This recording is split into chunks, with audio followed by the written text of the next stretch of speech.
Saya akan mulai dari satu ilustrasi. Seorang pengusaha developer didatangi 2 orang karyawannya. Karyawan ini mandurnya sebenarnya. Mereka bilang begini, "Pak, kami sudah tua. Kami mau berhenti bekerja di perusahaan Bapak. Laginya kami pikir kalau kami terus bekerja buat Bapak, kapan kami bekerja buat kami? Izinkan kami berhenti, Pak. Kami mau minta pesangon." Developer berkata begini, "Bolehkah mundur setahun lagi?" "Oh enggak, kami sudah tidak mau lagi," kata yang satu. Yang satu bilang, "Pak, kasihanilah kami, Pak. Kami mau berhenti saja." Akhirnya sang developer berkata begini, "Izinkan saya memohon kepada bapak-bapak, tahun depanlah berhenti. Kerjakanlah 1 rumah lagi. 1 rumah lagi kerjakanlah. Bapak kerjakan 1 rumah, Bapak kerjakan 1 rumah. Biarlah itu nanti menjadi karya terakhir Bapak. Setelah itu Bapak saya izinkan pensiun." "Oke lah," kata mereka. Yang satu pergi dengan malas-malasan, yang satu pergi dengan gairah. Yang satu berkata, "Ini karya terakhirku buat dia.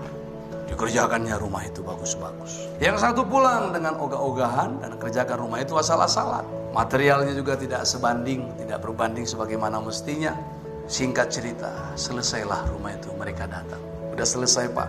"Baik, kami izin, Pak, dari Bapak. Kami sudah ikuti kemauan Bapak." Datang developer, "Baik, Pak, inilah kunci rumah Bapak. Rumah itu buat Bapak. Inilah kunci rumah buat Bapak. Rumah itu buat Bapak. Itu sebabnya saya suruh Bapak kerja setahun lagi. Saya modali dan mengerjakan rumah buat Bapak. Itulah hadiah buat Bapak." Kira-kira ada yang menyesal dalam hal ini?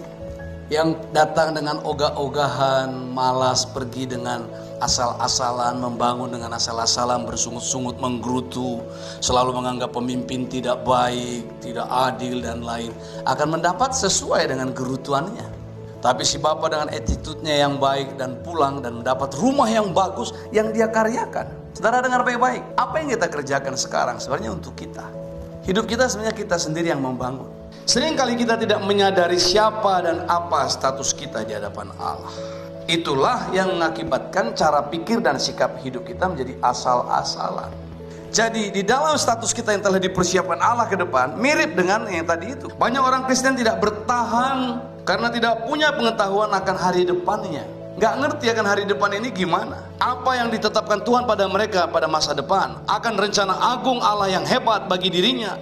Dan kehendak Allah bagi dirinya. Hendak menjadi apa dia di kemudian hari. Itu jarang sekali orang Kristen ngerti. Itu sebabnya dalam kitab Roma dikatakan bahwa penderitaan yang kita alami sekarang ini tidak sebanding. Tidak ada apa-apanya dengan posisi kita kelak, keadaan kita kelak. Apa yang dijanjikan Tuhan kepada kita kelak tidak sebanding. Mau dianiayakah kita, ketelanjangankah, kemiskinankah, ketertinggalan, apa saja yang ada pada kita sekarang tidak sebanding dengan keadaan kita nanti jikalau anak Allah dinyatakan dan kita ikut memerintah bersama-sama dengan Dia. Itulah orang Kristen yang sesungguhnya. Amin, saudara.